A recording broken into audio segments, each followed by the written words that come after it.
2022년 12월 4일 대림절, 대강절 두 번째 주일, 주일날 예배를 다 같이 드리시겠습니다. 묵도하시겠습니다.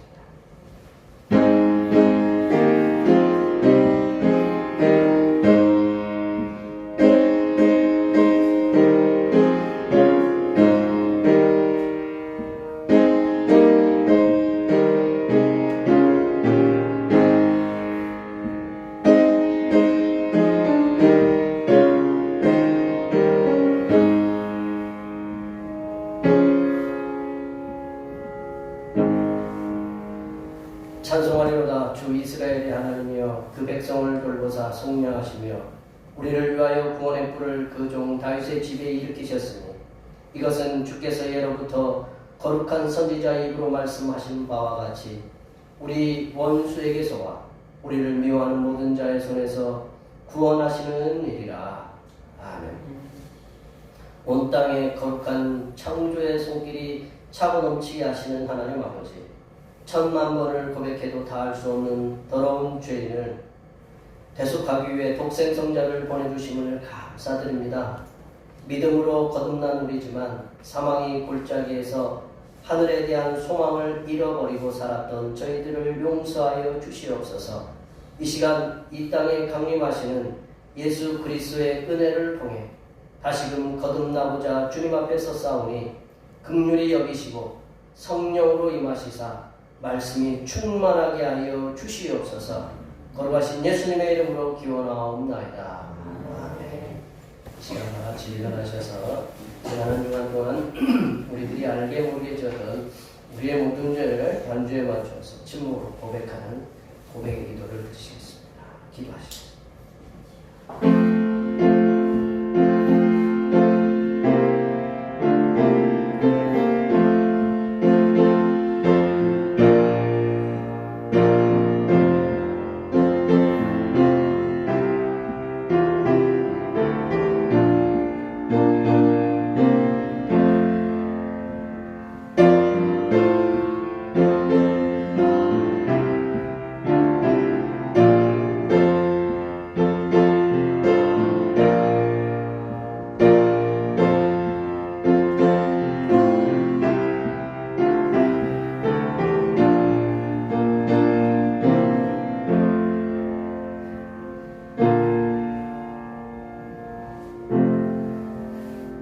우리 하나님께서는 진심으로 죄를 고백하는 사람들에게 그 죄를 용서하기로 약속하셨습니다.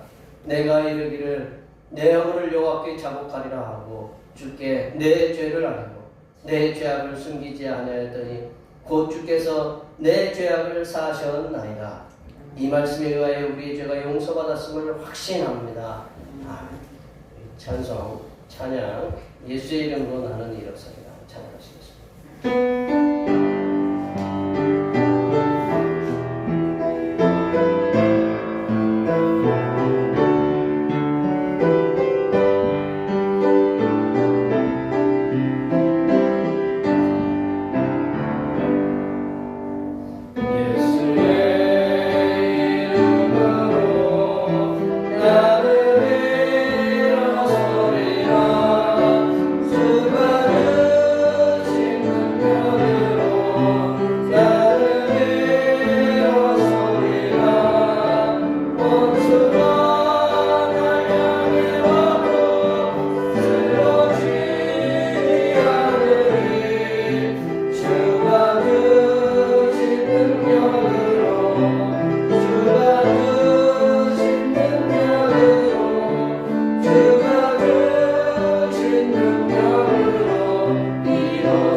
성시교도 교동문 116번 구주강림 두 번째입니다. 성시교도문 교동문 116번 구주강림 두 번째입니다. 이새 줄기에서 한 싹이 나며 벽구리에서 한 가지가 나서 결실할 것이요 그의 위에 여호와의 영, 곧 지혜와 총명의 영이요 모략과 재능의 영이요 지식과 여호와를 경외하는 영이 강림하시리니 그가 여호와를 경외함으로 즐거움을 삼을 것이며 하시며 그의 눈에 보이는 대로 심판하지 아니하며 그의 귀에 들리는 대로 판단하지 아니하며 공의로 가난한 자를 심판하며 정직으로 세상에 겸손한 자를 판단할 것이며 그의 입에 막대기로 세상을 치며 그의 입술의 기운으로 악인을 죽일 것이며 공의로 그의 허리띠를 삼으며 성실로 그의 몸의 띠를 삼으리라.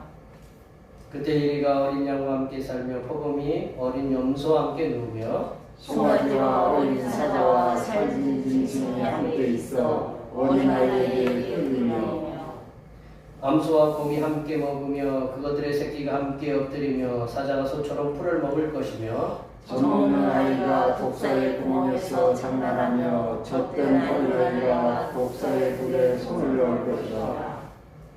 내 거룩한 산 모든 곳에서 해됨도 없고 상함도 없을 것이니 이는 물이 바다를 덮음같이 여호와를 향한 지식이 세상에 충만할 것이니라. 그날에 이새의 뿌리에 산싹이 나서 만민의 기치로 설 것이요 열방이 그에게로 돌아오리니 그가 거한 곳이 영화로우리라. 아멘. 사도신경 우리의 신앙을 하나님 앞에 고백하시겠습니다. 나는 전능하신 아버지 하나님이 천지의 창조주를 믿습니다. 나는 그의 유일하신 아들 우리 주 예수 그리스도를 믿습니다. 그는 성령으로 잉태되어 동정녀 마리아에서 나시고 본디오 필라도에게 고난을 받아 십자가에 못 박혀 죽으시고 장사된 지 사흘 만에 죽은 자 가운데서 다시 살아나셨으며 하늘에 오르시어 전능하신 아버지 하나님 우편에 앉아 계시다가 거기로부터 살아있는 자와 죽은 자를 심판하러 오십니다. 나는 성령을 믿으며 거룩한 공교회와 성도의 교제와 죄를 용서받는 것과 몸의 부활과 영생을 믿습니다. 아멘. 앉으셔서 찬송 94장 하시겠습니다. 찬송 94장입니다.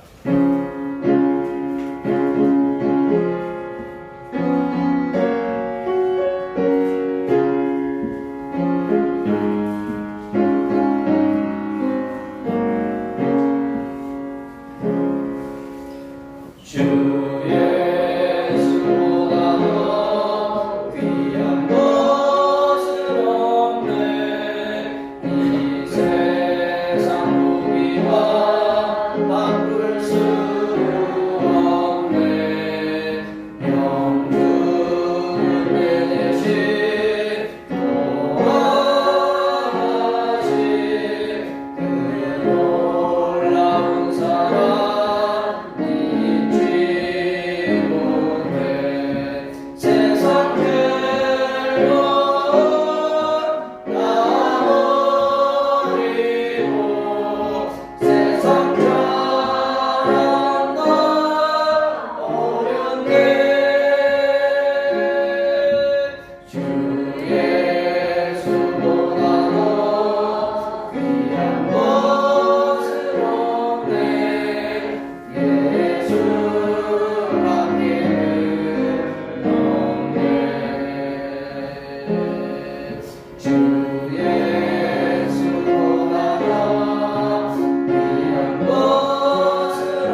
거룩하신 하나님 아버지, 수고하고 무거운 짐을 내려놓고 기쁨과 감사로 예배를 드리게 하심을 감사드립니다.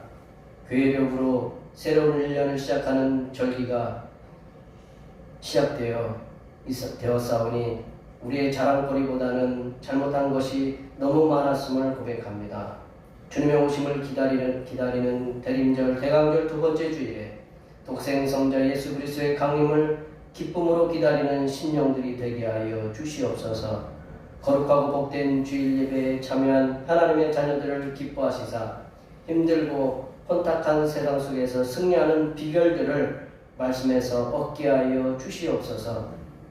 하나님 아버지, 이 세계를 불쌍히 여겨 주시옵소서. 들리는 소식이 전쟁이요 죽음의 소식들이 난무하고 있습니다.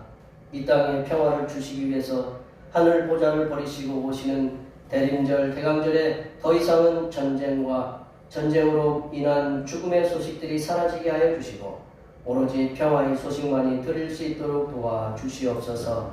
하나님 아버지, 이 나라인 주님께서 임재하셔서 남과 북에 분열된 나라를 하나로 만들어 주시고 여와 야에 분열되어 있는 정치가 하나 되게 하여 주시옵소서. 더 나아가 이 나라에 분열되어 있는 영남과 호남을 하나로 만들어 주셔서 이 나라가 경제적으로 정치적으로 더욱 강한 나라가 되어 세계의 복음을 전하는 하나님의 백성들이 충만하게 하여 주시옵소서. 하나님 아버지, 대평교회 성도들을 기억하여 주시사 물질적으로 어려움이 없게 하시고 육신의 강건함이 충만하게 하시며 흩어져 있는 자녀들이 주님 안에서 잘되고 형통할 수 있도록 붙잡아 주시옵소서. 이 자리에 나오면서 여러 가지 기도의 제목들을 가지고 나왔사오니 이 모든 기도의 제목들을 아시는 주님께서 그들이 간구하는 기도가 수일 내에 이루어질 수 있도록 도와 주시옵소서. 하나님 아버지, 이 시간 거룩하신 하나님의 말씀을 듣겠습니다. 내려주시는 말씀을 통하여 우리 심령에 하나님의 은혜와 하나님의 지혜가 충만하게 채워지게 하여 주시옵소서. 우리의 구원을 위해 십자가를 지신 우리 주 그리스도 예수님의 이름으로 기도하며 이제는 주님께서 가르쳐주신 기도로 기도하오니 하늘에 계신 우리 아버지의 이름을 거룩하게 하시며 아버지의 나라가 오게 하시며 아버지의 뜻이 하늘에서와 같이 이 땅에서도 이루어지게 하소서. 오늘 우리에게 필요한 양식을 주시고 우리가 우리에게 잘못한 사람을 용서하여 준 것 같이 우리 죄를 용서하여 주시고 우리를 시험에 빠지지 않게 하시고 악에서 구하소서. 나라와 권능과 영광이 영원히 아버지의 것입니다. 아멘.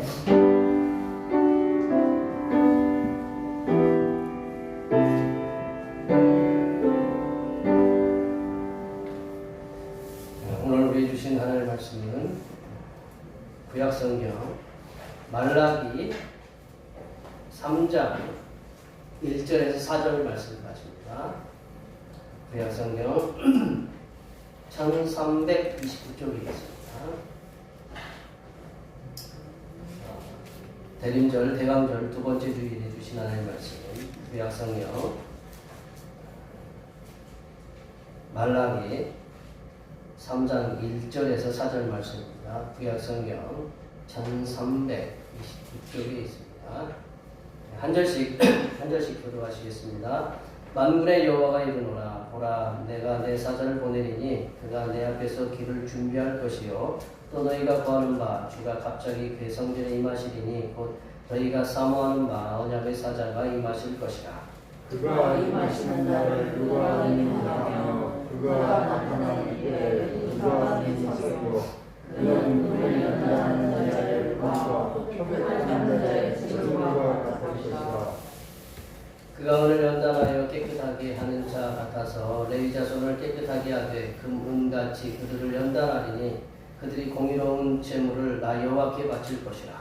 그때 유다와 예루살렘의 모험이 옛날과 고래와 같이 나 여호와께 기쁨이 되느니라. 아멘. 오늘은 대림절 대강절 두 번째 주일입니다. 하나님의 사랑을 육신의 몸을 입으시고 인생들에게 눈으로 직접 보여주신 존귀하신 예수님께 항상 감사하시기 바랍니다.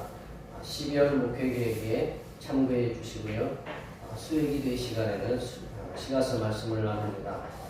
우리 중보기도 지금 대림절, 대강절 기간을 지내는데 주님의 오심을 세상의 기쁨으로 전하는 교회가 되게 해달라고 위해서 기도해 주시고 오후 찬양 예배에는 출애굽기 말씀을 함께 나누고 있습니다. 낮 예배 후에는 점심 공동 식사가 있습니다. 추운 날씨에도 수고해 주셔서 참 감사합니다. 이렇게 수고해 주신 분이 있어서 오후에 찬양 예배를 이렇게 드릴 수가 있습니다. 날씨가 갑자기 또 추워졌다가도 비도 오고 눈도 오고 이번 내일부터 또 많이 추워진다고 이번 주는 계속 추운 것 같아요. 추운데 성도님들 직장에서나 사업터에서나 가정에서나 이 삶의 터전에서 하나님께서 이 날씨 속에서도 은혜를 주셔서 평안하게 삶을 잘 살아갈 수 있도록 하나님 도와주시고 내가 운전할 때에도 내가 일을 할 때에도 하나님께서 도와주시옵소서. 우리의 성도들도 주께서 평안하게 이끌어 주시옵소서. 이 시간 앞에 옆에 뒤에 계신 분들 이 자리에 안 계신 분들까지 하나님께서 축복해 달라고 이 시간 축복하겠습니다. 축복합니다.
한 주간씩 이렇게 뵙는 것도 감사한 일이니까 많이 축복해 주시기 바랍니다. 어제 새벽 2시경쯤에 전국에 있는 아파트에서는 강도 2 정도의 지진이 아마 일어났을 것 같아요. 우리나라가 월드컵 16강이 좌절되고 있어. 이제는 끝났다 이렇게 생각하고 있었는데 손흥민이가 얼마를 몰고 갔다고요? 82m를 몰고 갔다고 그래요? 쭉 몰고 가가지고 황희찬한테 패스를 기가 막히게 해서 포르투갈의 골망을 흔들었어요. 딱 들어가는 순간 전국에 있는 아파트는 들썩거렸을 거예요. 소리. 우리 딸도 이렇게 대전에서 하는 얘기가 옆에 소리가 와. 우리 저쪽 그 서충주는 괜찮았어요? 저쪽 3만원 어떻게 이게 좀 건물이 안 흔들렸어요? 흔들렸어요? 흔들렸어요. 저희 집에서는 저하고 이제 우리 막내 아들하고 둘이 봤거든요. 새벽에. 우리 집사람하고 이제 큰아들은 자고 갑자기 저희들이 소리를 확 하고 소리 지르니까 갑자기 자고 있던 집사람이 나오더니 왜 이게 무슨 난리가 났냐고 이렇게. 우리 아들은 그날 아침에 일어나서 무슨 천둥 소리가 나는 것 같다고. 이제 그래 저는 어제부로 한 사람을 용서를 했어요. 누구를 용서했느냐?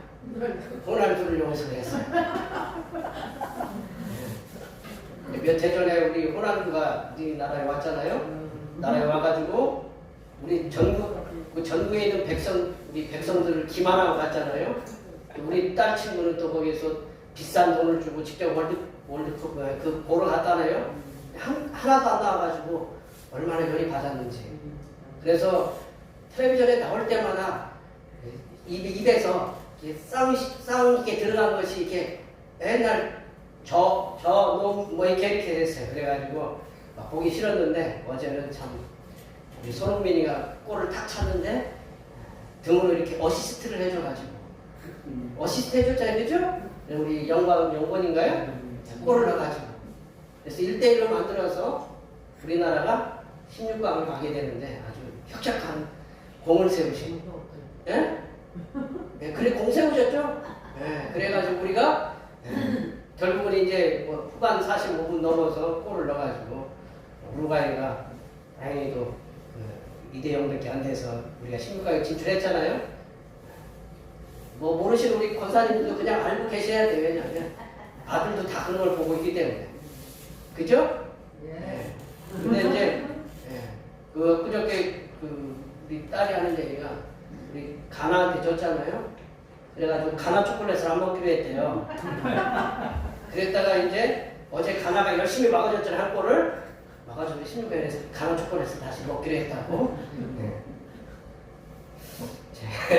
오늘 본문 말씀으로 돌아가서요. 말라기는 우리가 가지고 있는 구약 성경의 맨 마지막에 해당되는 겁니다. 우리 구약 성경에 구약과 신약을 구분하는 종이 한 장이 딱 있는데 그 종이 한 장이 몇 년이 걸렸냐면 400년에 걸리는 거예요. 구약과 신약으로 넘어가는데 400년이 걸렸다. 그 사이에 뭐 중간기라고 여러 가지 사건들이 있었는데 우리는 천주교에서는 외경이라고 해서 그걸 기록해 놓은 성경이 있지만 우리는 그거를 성경으로 받아들이지 않고 그냥 우리는 말라기까지만 이렇게 말씀으로 받아들여요. 그래서 우리 말라기서부터 마태복음까지 몇 년이 걸렸냐면 400년이 넘게 걸린 말씀이다 라고 우리가 알고 있으면 되는데 이 말라기라는 의미가 뭐냐면 기자가 이게 우리가 성경을 기록할 기자가 아니고 이게 히브리어예요. 말라키라고 해가지고 나의 사자, 나의 왕 뭐 그런 의미가 있습니다. 말라기는 구약과 신약을 다리 놓는 성경에 해당된다. 구약과 신약을 다리를 놓는 그 성경에 해당되는데 오늘 본문 말씀이 나오게 된 배경이 뭐냐면 본문 말씀이 3장인데 본문 말씀 바로 앞이가 2장 17절 말씀이에요. 2장 17절 끝부분에 보면 이렇게 나와 있어요. 하나님께서 공의로우시냐? 하나님께서는 공의로우시냐? 라는 질문이에요. 질문하니까 그걸 대답을 해야 될 거 아니에요. 우리 하박국도 마찬가지로 하박국 성경에 보면 하나님이 왜 이렇게 우리를 어려움 당하게 하시나? 그러니까 근데 그거에 대한 질문을 이렇게 구약 성경 중에 질문과 답을 이렇게 기록해 놓은 성경들이 많이 있어요. 그래서 하나님께서 공의로우시냐라는 그런 말씀을 2장 17절에서 말씀하시니까 3장 1절에서 하나님은 공의로우시다라는 것을 말씀하시게 된다는. 왜냐하면 왜 하나님께서 공의로우시냐라는 질문을 하냐면 그 시대적 배경이 하나님께서 공의롭지 못하게 보이신다. 쉽게 얘기하면 우리 착한 사람들은 계속 어렵게 되고 나쁜 놈들은 잘 된다라고 이렇게. 근데 하나님 뭐하고 계시냐? 그런 질문을 하실 수 있잖아요. 그죠? 열심히 착하게 살아가는 사람들은 안 되고 자꾸 어딘가에 사회 외부로 밀려나고 근데 악하게 사는 놈들은 죄송합니다. 자꾸 이렇게 뭐 중앙에 진출하고 권력을 잡고 그러니까 도대체 하나님은 계시느냐? 라는 그런 질문을 할 수가 있잖아요. 그런 질문에 이제 하나님께서 공의로우시냐라는 질문을 한 거예요.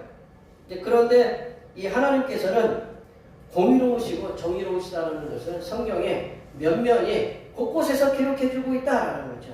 그 일례로 우리 한 가지를 살펴보면 다윗이 그 왕권으로서 가장 정점에 있을 때에 누구를 갖다가 죽였냐면 자기가 사랑하는 부하 우리아를 죽였어요. 왜 죽였냐면 바세바와 이렇게 그런 안 좋은 일을 행했거든요. 그래서 그 일을 감추기 위해서 결국 이제 우리아를 그 적군 맨 앞에 선봉장으로 내보내가지고 화살에 맞아 죽게 했어요.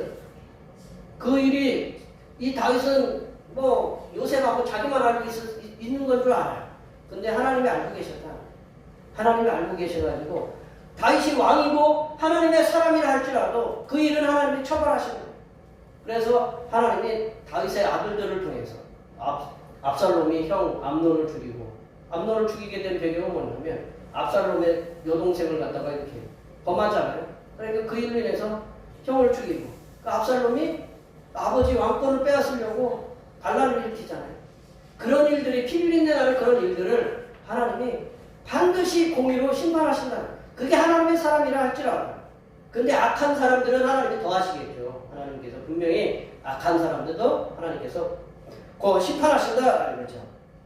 오늘 본문에서도 하나님의 공의에 대한 불만을 표시하는 백성들에게, 왜 하나님 우리는 열심히 살려고 하는데 열심히 안 살고 띵가띵가하게 노는 사람들은, 그런 악한 놈들은 잘 되고 우리들은 열심히 살아도 맨날 그 모양 그 꼴입니까? 라고 이렇게 불만을 표시할 수 있잖아요. 그렇게 불만을 표시하는 백성들에게 여호와 하나님께서는 여호와 하나님의 사자를 보내시겠다. 여호와 하나님의 사자를 보내시겠다. 말라키에게 나의 사자를, 나의 왕을 보내겠다라는 거죠. 그래서 주님을 기다리는 우리 대림절, 우리 대강절 두 번째 주일에 만군의 여호와 하나님께서 하나님의 사자, 말라키, 이 나의 천사라는 이 말라키를 보내시어서 하게 하시는 일이 뭔가, 한번 오늘 본문을 통해서 살펴보도록 하겠습니다. 첫 번째로 하나님의 사자는 하나님께서 오실 길을 준비한다. 하나님께서 오실 길을 준비한다라는 거죠. 그게 안 나와요? 기록이 안 됐어요? 네. 자, 우리 1절 말씀 다 같이 한번 읽어볼까요? 1절 말씀도 없어요? 1절 말씀 우리 다 같이 한번 읽어보겠습니다. 만군의 여호와가 이르노라. 보라, 내가 내 사자를 보내리니 그가 내 앞에서 길을 준비할 것이요 또 너희가 구하는 바 주가 갑자기 그의 성전에 임하시리니 곧 너희가 사모하는 바 언약의 사자가 임하실 것이라.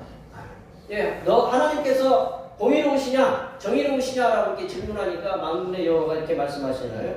내가 내 사자를 보낸다. 나의 말라키를 보내겠다. 보내는데 그가 뭐 할 것이냐? 내 길을 준비한다. 내 길을. 근데 그 사자가 갑자기 임한다라는 거예요. 갑자기 임한다라는 건 뭐냐면 너희들 준비해라라는 의미겠죠. 갑자기 임한다라는 것은 준비하라라는 거죠. 그리고 너희의 사모하는 바 언약의 사자가 임하실 것이다. 이분은 올 때 언약을 갖고 온다라는 거예요. 그 천사 사자가 여호와 하나님께서는 당신의 사자, 당신의 그 천사를 보내어서 그 당신이 오실 길을 준비한다라는 거죠. 여호와의 길을 준비한다, 예비한다라는 그러한 그 개념은요. 이사야 40장 3절에 보면 하나님께서 외치는 자의 소리요. 그래서 하나님께서 여호와의 사자를 보내시겠다. 그래서 평탄케 하시겠다라는 그런 말씀들을 우리 하고 있거든요. 이사야 40장 3절에 보면 이런 개념은 왜 여호와의 사자를 보내서 하나님이 길을 준비하느냐, 그런 개념이 어디서 나왔느냐? 고대의 근동 관습에서 유래하는 것 같다고 이렇게 얘기를 하고 있습니다. 학자들이. 고대 근동에는 지난번에도 한번 말씀드렸지만 왕이 방문하기에 앞서 전령을 파송한다라는 거예요. 미리 전령을 파송해서 내가 이곳에 가겠다라고 이렇게 왕이 그 미리 전령을 보내면 이 전령은 그 지역 거주민에게 왕의 행차를 하려.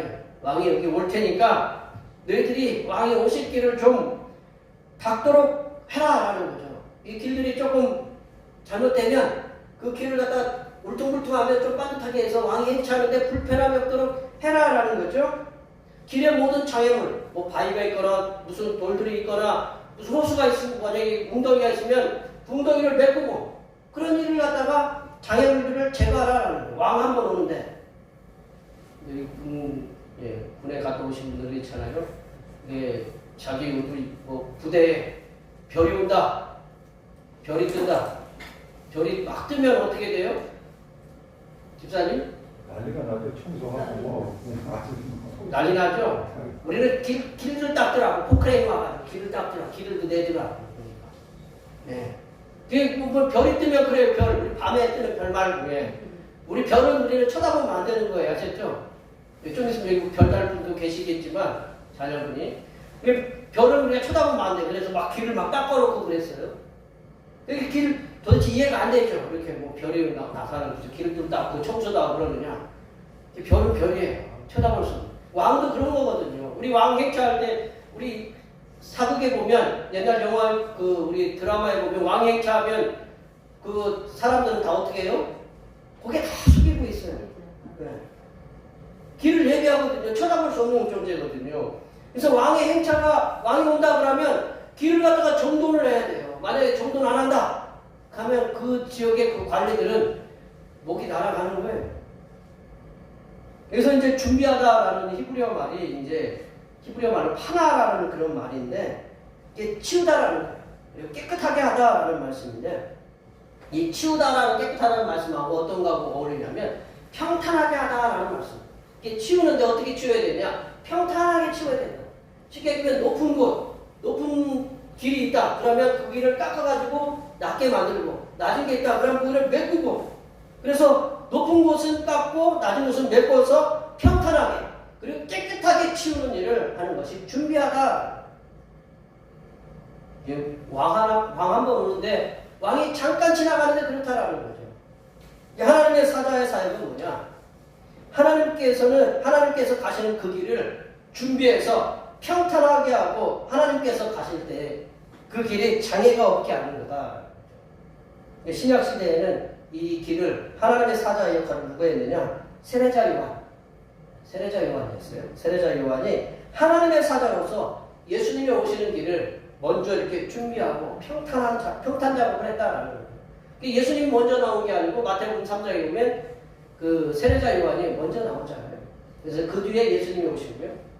성도들도 우리 이제 대림절, 대강절 기간을 보내는데 예수님의 오심을 준비하는 삶을 살도록 해야 된다는 거죠.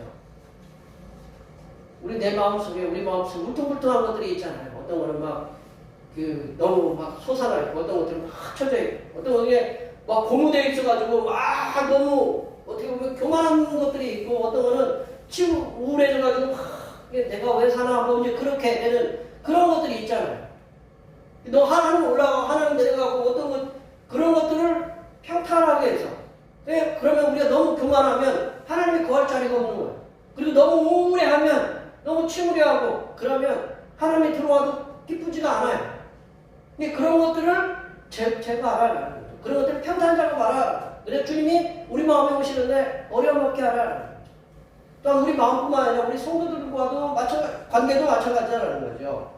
우리가 하나님의 사자가 되어야 된다는 거예요. 말라기만 하나님의 사자가 아니라 우리도 이제 하나님의 사자가 되어서 성도들 간에 예수님께서 오시기에 부적합한 일들이 있잖아요. 여러 가지 불협화음이 있다든가 어떤 성도들 간에 어떤 이렇게 알력이 있다든가 그런 것들을 정리해야 된다는 거죠. 그러면 그곳에 주님이 그 알력이 있고 불편한 곳에 주님이 오실 수가 없다. 그런 상황들을 정리해서 예수님께서 오시는 길에 장애가 없도록 해야 된다.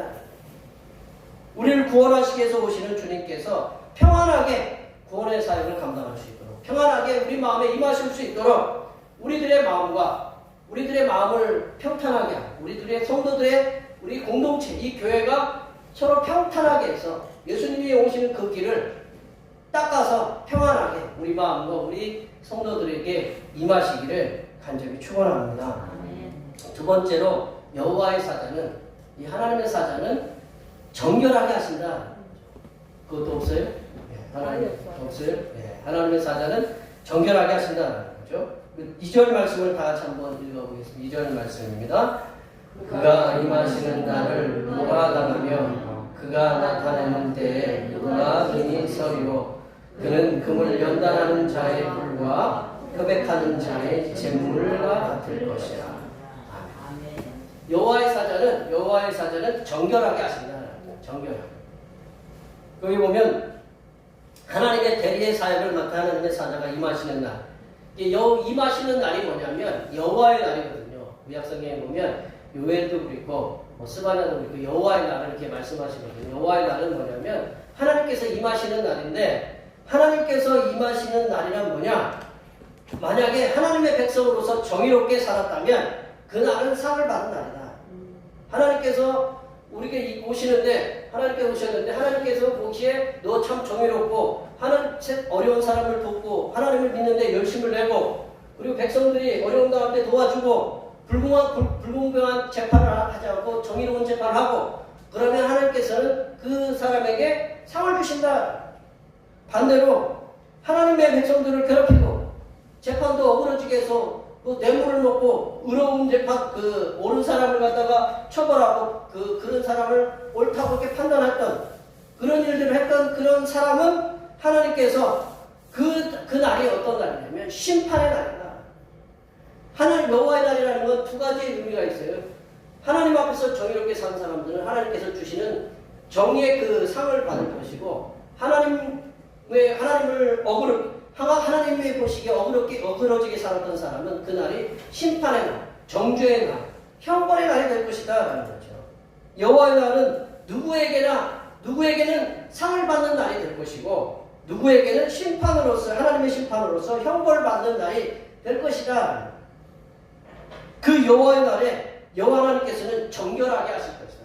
하나님이 오셔서 뭐를 하냐? 정결하게 한다. 정결하게. 이제 우리 권사님들도 금 뭐 이렇게 오면 금방 금이 이렇게 오는 거 아니잖아요. 우리 손에. 금이 올라면 뭐 순금도 있고 뭐 14K, 18K도 있고 24K도 있고 그렇잖아요. 그게 뭘까요?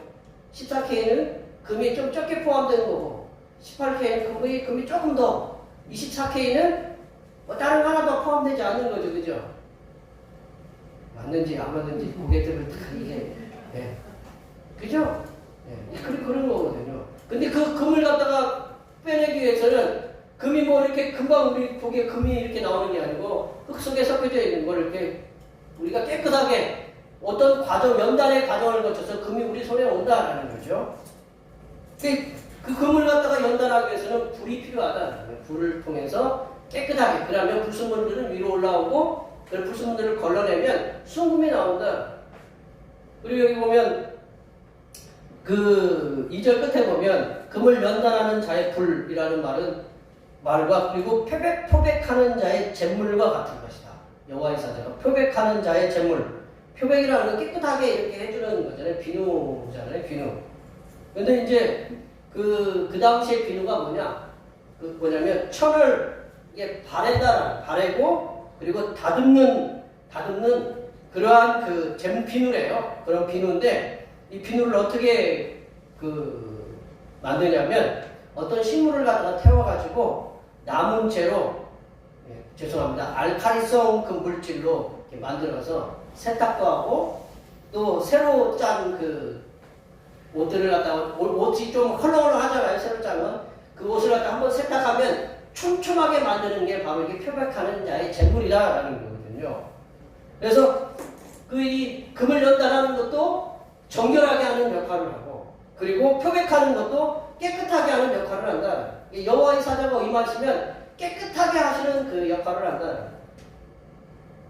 우리 이제 권사님들 어디 식당이나 어디 가도 깨끗한 데 가요? 아니면 지저분해도 맛있는 데 가요? 지저분해도 맛있는 데 가요? 깨끗한 데 가시죠? 왜? 깨끗한 데. 예, 그렇죠. 깨끗하고 맛있는 데 가면, 예, 우리 산마식관처럼 깨끗하고 맛있는 거. 우리가 믿는 성삼일체 하나님께서는 우리가 정결하게 되기를 원하신다. 깨끗하게 되기를 원하신다. 우리가 정결하기 위해서는 금이 고난의 풀을 뿌려서 단련을 받아서 정결한 금이 되는 것처럼, 표백하는 자의 잿물이 빨래를 깨끗하게 하는 것처럼 우리의 삶이, 우리의 마음이, 우리의 행동이 하나님 앞에서 정결하게 되기를 원하신다. 우리 말도 그렇잖아요. 말도 우리가 이제 거시기하게 하잖아요. 이렇게 이게 10원짜리 이렇게 섞어서 이렇게 얘기하고 그러면 그게 어떨까요? 그게 그 말이 입이 한 입으로 해서 야고보의 그 말씀처럼 한 입에서 단물이 나오고 쓴물이 나오는 것처럼 막 저주도 나오고 축복도 나오고, 그런 우리 입에서 그렇게 정결하지 못한 말들이 나오면 안 된다. 우리 행동도 마찬가지예요. 우리 행동도 사랑해라 해놓고 뒤쪽 가서는 미워하는 짓 하고 이렇게 나쁜 짓 하고, 그런 행동을 갖다가 정결하지 못한 행동을 하지 말라라는 거죠. 우리의 삶에 거룩하지 못하고 정결하지 못한 상태에서 주님을 맞이할 수 없게 된다. 권사님들은 여기 100년 된, 쉽게 얘기해서 우리 100년 된 포도주가 있어요. 포도주가 있는데 이 잔이 예뻐요. 잔이 예쁜데 거기에 잔뜩 뭐가 많이 들어가 있어. 근데 그 100년 된 포도주를 갖다가 주겠다고 그 잔에다가 따라주는데 줘요. 누군가가 뭐 가래침도 받고 뭐 그런 거에다가 가득 이게 했는데 여러 가지 모두 막 떠 있어. 그러면 100년 된 포도주 마셔요? 안 마셔요? 네, 안 마시게 되잖아요. 그래도 나는 마시겠다는 분들은 모여있고 하여튼 그 쉽게 얘기하면 예수님이 우리가 아무리 깨끗한 우리가 그릇이 금그릇으로 만들었다. 금그릇을 만들어서 우리에게 식사 대접하는데 그곳에 잔뜩 때가 묻어가지고 거기서 그 뭐 잡채를 담아왔다. 그러면 그 때가 묻은 거에 그리고 때 묻은 손으로 그걸 갖다 이렇게 담아가지고 딱 보고 그러면 먹어요? 안 먹어요? 안 먹죠. 마찬가지로 우리 마음에 정결하지 못한 상태에서 이 주님이 오시면 주님도 같이 더럽혀진다는 거죠. 우리 마음에 우리 생각들이 정결한 상태가 되도록 우리 정결한 마음으로 가도록 해야 된다는 거죠. 더럽혀져 있는 그릇이 정결하게 되면 더욱 소중한 그릇으로 사용되는 것처럼 우리들의 마음과 생각을 주님의 보혈로 날마다 정결하게 해야 된다는 거죠. 우리 권사님들 얼굴이 이렇게 깨끗하게 보여도 하루 이렇게 딱 지나면 세수하고 주무세요? 안 하고 주무세요? 화장 지우고 주무세요? 안 지우고 주무세요? 지워야죠. 왜 그러냐면 때가 묻었거든요. 안 보이게. 우리는 깨끗하게 우리가 때가 묻는 게 죄가 아니고 그거를 안 씻는 게 죄다라는 거죠. 우리가 비누도 입고 있으면 씻고 자는 거. 그래서 우리가 주님의 보혈로 우리가 날마다 정결하게 되어서 우리 하나님의 영광을 위해서 힘써 일하시는 하나님의 자녀들이 되시기를 축원합니다. 세 번째로 여호와의 사자는 하나님의 자녀를 깨끗하게 해서 공의로운 제물을 바치게 한다. 여호와의 사자는 하나님의 자녀를 깨끗하게 해서 공의로운 제물을 바치게 한다. 우리 3절 말씀 다 같이 한번 읽어보겠습니다. 그가 은을 연단하여 깨끗하게 하는 자같이 앉아서 레위 자손을 깨끗하게 하되 금같이 그들을 연단하니 그들이 공의로운 제물을 나 여호와께 바칠 것이다. 3절 말씀을 읽어보면 은을 연단해서 깨끗하게 하는 자같이 앉아서 깨끗하게 한다라는 거죠. 우리 앞에 정결하는 말씀이에요. 근데 깨끗하게 하는 목적이 뭐냐? 그리고 또 누구를 깨끗하게 하느냐? 레위 자손을 또 깨끗하게 한다라는 거죠. 여호와의 사자는 은을 연단해서 깨끗하게 하는 것처럼 그리고 더럽혀진 하나님의 사람들, 특별히 하나님을 섬기고 있다라는 레위 자손들을 깨끗하게 하신다.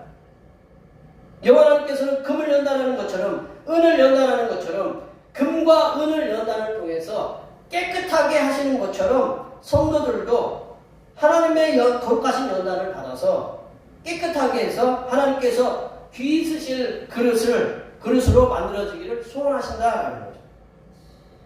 제가 고대에서는요, 은을 얻기 위해서는 여러 가지 과정을 거쳐야만 했대요.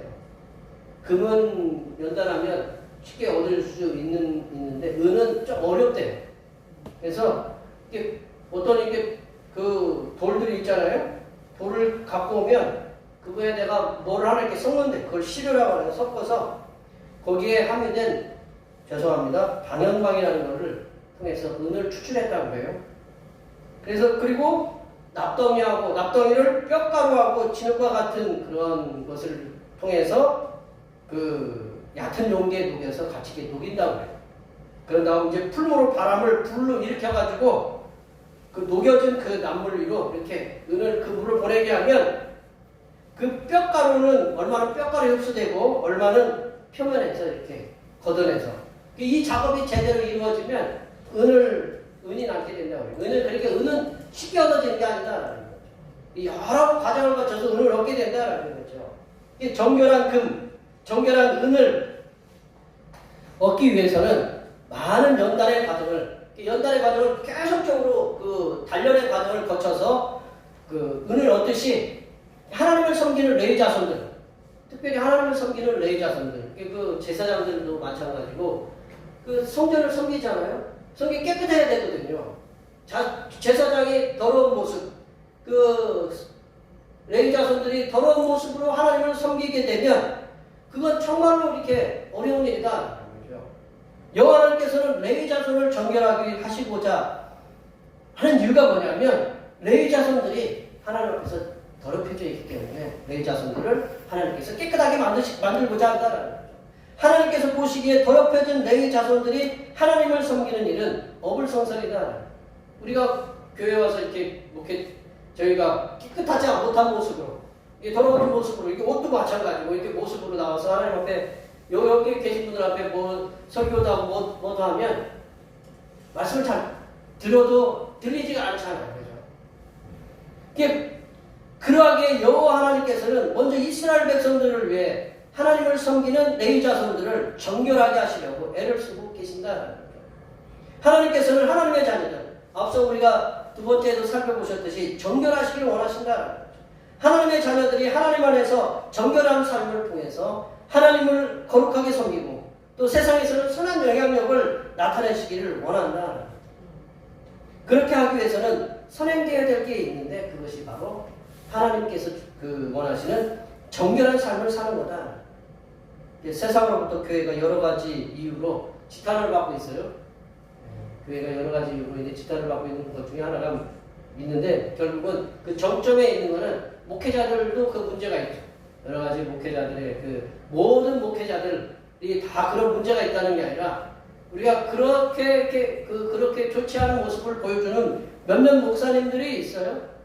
그리고 또 성도들도 마찬가지.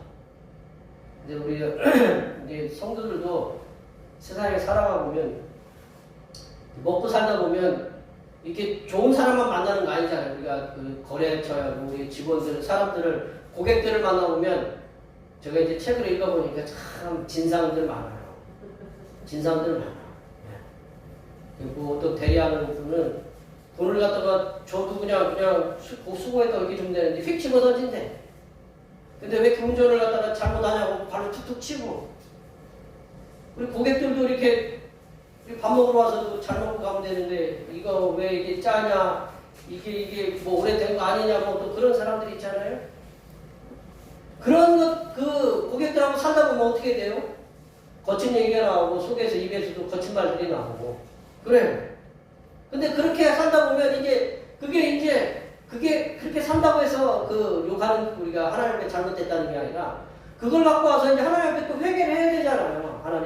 하나님 사랑을 제대로 나타내지 못했으니까 내일은 또 잘 살도록 해주세요라고 기도해야 되는데 그게 자꾸 그냥 누적되어가지고 그게 그냥 삶으로 변한다라는 거죠. 사람도 똑같이 안 믿는 사람하고 욕하고 싸우고 성도는 또 변화되는 정결한 삶을 살도록 했어야 되는 목회자도 마찬가지죠. 성도들은 금과 은을 연단하는 것처럼 말씀과 기도와 삶의 성찰을 통해서 삶의 성찰이라는 건 말씀을 통해서 내가 오늘 잘했느냐 잘못했느냐 이렇게 따져보는 거죠. 그래서 잘못했으면 하나님 이런 것은 오늘 하루 내가 부족했고 연약했으니까 내일 하루는 말해서 행동해서 이렇게 변하도록 나를 도와주십시오라고 우리가 성찰을 해야 돼요. 그래서 우리의 삶을 날마다 연단해야 된다는 거죠. 말씀과 기도와 삶의 성찰을 통해서 우리들을 정결하게 하고자 힘쓴다면 우리들은 만약에 그렇게 우리가 정결하게 힘쓰려고 하지 않는다면 우리들은 밖에 버릴 수밖에 없는 맛을 잃은 소금과 같은 존재들이 될 것이다. 우리들이 세상에 살면서 우리들이 연약하다는 걸 알아요. 말에도 실수가 있고 행동에도 실수가 있다는. 그러나 우리가 예수님 믿는 사람 누가 있어요? 성부, 성자, 성령, 성삼위일체 하나님께서 나를 도와주신다는 거죠. 그분들 믿고 연약하더라도 세상에 나가서 우리들이 날마다 오늘 실수했으면 내일 실수를 적게 하도록 우리가 기도하고 말씀 듣고 또 회개하고 그렇게 변화되는 삶을 사도록 힘써야 된다는 거죠. 그런 정결한 하나님의 자녀로 우리가 자녀가 되어서 하나님을 기쁘시게 하면 우리 결국은 뭐가 되냐면 우리들이 하나님의 거룩한 제물이 되어야 되거든요. 그러므로 너희는 거룩한 산제물로 하나님께 드리라고 로마서 12장 1절 2절에서 사도 바울이 얘기했잖아요. 우리가 하나님 앞에 산 제물이 돼. 그래서 하나님 앞에 산 공의로운 제물로 우리가 드려져야 하나님께서 기뻐하신다. 말씀을 정리해 보면요. 하나님의 사자는 하나님의 길을 예비하는 자다. 우리가 우리 마음에 오실 길, 우리 예수님이 우리 마음에 오시는데 우리 마음에 예수님이 오시도록 여러 가지 불편한 것들을 제거하는 그런 준비하는 일을 해야 된다. 또 하나님의 사자는 정결하게 하는 자다. 우리가 삶의 날마다 깨끗한 삶을 살아갈 수 있도록 회개하고 우리가 얼굴을 아침에 저녁에 얼굴을 맨날 씻듯이 그렇게 씻는 작업을 우리가 계속해야 된다. 또한 하나님의 사자는 하나님의 자녀들을 깨끗하게 해서 하나님께서 기뻐하시는 공의로운 제물, 우리 자신이 산제물로 드려지도록 우리가 힘써야 된다. 여기에 모여 예배하시는 모든 하나님의 백성들께서는 갑자기 주님께서 우리에게 임하실지라도 갑자기 우리들에게 임하시는 주님을 맞이할 수 있도록 우리 자신들이 하나님의 말씀을 지키고 또 기도로 승리하여 하나님께서 베풀어 주시는 놀라우신 은혜와 은총의 역사들을 날마다 체험하시면서 살아가신 하나님의 거룩한 자녀들이 되시기를 간절히 축원합니다. 기도하시겠습니다. 고맙고 감사하신 하나님 아버지, 하나님을 믿는 자녀된 우리들을 말씀과 기도의 불로 정결하게 하셔서 하나님께 귀 쓰임을 받는 하나님의 자녀들이 되게 하여 주시옵소서. 거룩하신 예수님의 이름으로 기도하옵나이다. 아멘. 오늘 우리 주신 하나님의 말씀 생각하시면서 찬송 99장 하시겠습니다. 찬송하시면서 준비하신 예물 하나님 앞에 예물 드리시겠습니다.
귀중한 독생 성자의 생명까지도 아낌없이 주시기를 원하시는 하나님 아버지, 험한 세상에서 갈 곳 잃어 방황하는 백성들을 평안한 안식의 방주로 구원하여 주시는 은혜를 감사드립니다. 말로는 감사하면서도 주변에 있는 많은 분들과 함께 나누기를 소홀한 잘못들을 용서하여 주시옵소서. 이 시간 나눔을 통해 사랑을 실천하고자 하는 마음으로 주님 앞에 준비하여 드린 예물을 통해 예물을 기쁨으로 드립니다. 주님께서 기뻐 받으시고 충만한 은혜로 채워 주시옵소서. 하나님 아버지, 비가 오고 갑작스럽게 추워지는 날씨에도 불구하고 열심히 수고하여 얻은 소득의 연회 하나를 주님 앞에 드립니다. 모든 것이 주님의 것임을 고백하는 마음으로 드린 예물을 기뻐 받으시고 드린 손길들 위해 함께 하시사 이 추워지는 날씨에 강건하게 붙잡아 주시고 통장의 창구와 곡식의 창구가 넘쳐나 많은 이들과 함께하는 귀한 주님의 손길들이 되게 하여 주시옵소서. 하나님 아버지, 지난 일주일 동안 여러 가지 날씨와 사건과 사고 속에서도 은혜 가운데 지켜주심에 감사하여 감사의 예물을 드립니다. 건강 주심에 감사하여 감사의 예물을 드립니다. 범사에 감사라고 하신 말씀에 순종하여 감사의 예물을 드립니다. 여러 가지 모양으로 감사의 예물을 드린 손길들의 정성을 받아주시사 앞으로의 모든 일 속에서도 함께해 주시고 눈동자같이 지켜주시며 범사가 잘되고 형통하는 은혜가 날마다 이어지게 하여 주시옵소서. 하나님 아버지, 오늘도 한결같은 마음으로 주님 앞에 주일원금을 드립니다. 이 한 주간도 주님께서 선하게 베풀어 주시는 사랑하심과 은총의 역사 가운데 복된 길로 인도하여 주시옵소서. 이 땅의 영혼 구원을 위해 선교원금을 드립니다. 대평교회의 영혼을 구원으로 인도하는 역사가 이적을 넘어서 세계로 확장되는 은혜가 있게 하시고 바친 손길들의 삶이 더 풍성하게 선교하는 은혜가 임하도록 물질의 복을 충만하게 부어 주시옵소서. 주님께서 이 땅에 보내주신 생일을 맞이하여 생일원금을 드립니다. 다가오는 명년의 생일까지도 건강하고 복되게 지켜 주시옵소서. 하나님 아버지, 주님의 몸된 교회를 위하여 헌신하고 봉사하는 손길들의 수고를 기억하여 주시사 하늘로부터 내려주시는 은혜가 충만하게 임하도록 도와 주시옵소서. 차량봉사와 주방봉사와 헌금위원, 안내위원, 재정위원으로 교회 청소로 남모르게 주님을 위하여 수고하는 여러 손길들 위해 하나님께서 이 땅에 보여주시는 새로운 비전들을 보게 하시고 이 땅에서 바라고 소원하는 모든 기도의 제목들이 다 응답받는 역사가 일어나게 하여 주시옵소서. 거룩하신 예수님의 이름으로 기도하옵나이다. 아멘.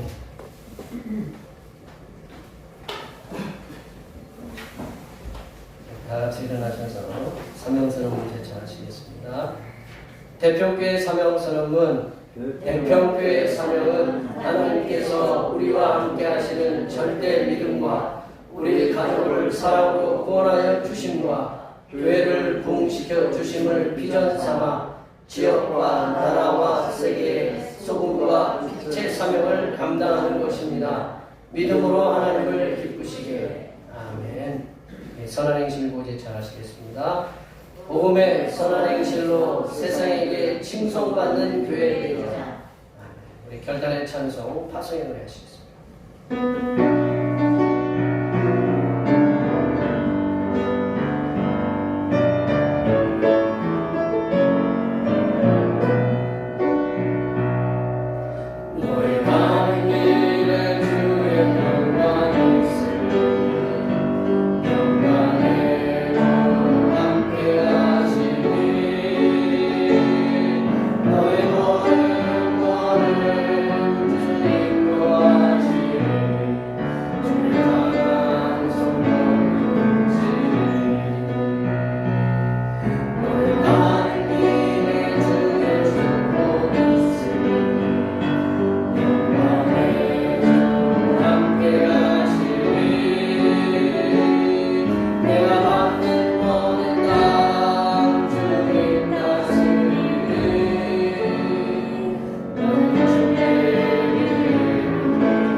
이제는 주님의 오심을 겸손한 마음의 자세로 기다리기를 원하시는 우리 주님 예수 그리스도의 은혜와 사자를 보내어 길을 준비하게 하시는 하나님 아버지의 무한하신 사랑하심과 주님의 오심을 즐거움과 감사함으로 기다리게 하시는 보혜사 성령 하나님의 교통하심과 교제하심과 위로 충만하게 하시니 갑자기 임하시는 주님을 맞이할 수 있도록 준비를 다짐하는 여기 모인 모든 주님의 백성들 위해와 그들의 가정과 건강과 직장과 사업과 학업 위해와 올해의 모든 남아있는 계획들 위해와 흩어져 있는 모든 자녀손들 위해와 이 자리에 함께하지 못한 모든 태평교회 권속들을 머리머리 위해와 이 나라의 사각지대에서 위험하게 살아가는 1인 가정을 하나님께서 눈동자와 같이 돌보아 주신 은혜와 전 세계에 물 부족으로 인하여 고통을 당하는 수많은 백성들을 위해 하나님의 해결하여 주심의 은혜의 역사가 이제부터 영원토록 함께하옵시기를 간절히 축원하옵나이다.